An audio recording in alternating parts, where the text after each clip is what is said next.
Bonjour à tous, Bonjour à tous. nous sommes en Espagne en sortie pédagogique avec les étudiants des Master 2 de Sciences de la mer.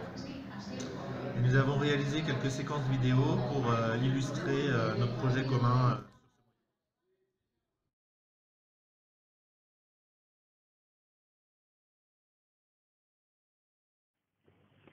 La première étape de notre travail se passe directement sur le terrain. Les étudiants y vont observer directement et noter leur observation de manière très traditionnelle, c'est-à-dire dans un carnet de terrain.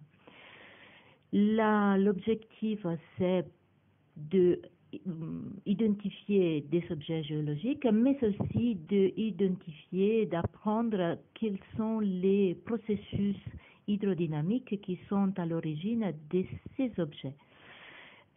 Pour faire cela, nous allons regarder de très près ces objets et puis d'un petit peu moins près, donc réfléchir sur l'ensemble des structures sédimentaires qui nous aident à identifier la nature de ces objets sédimentaires.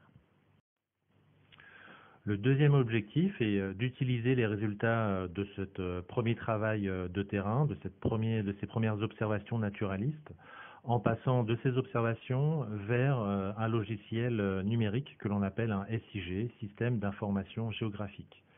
Les SIG sont des logiciels qui permettent d'utiliser des informations, des données qui sont géoréférencées, c'est-à-dire qui ont des coordonnées géographiques.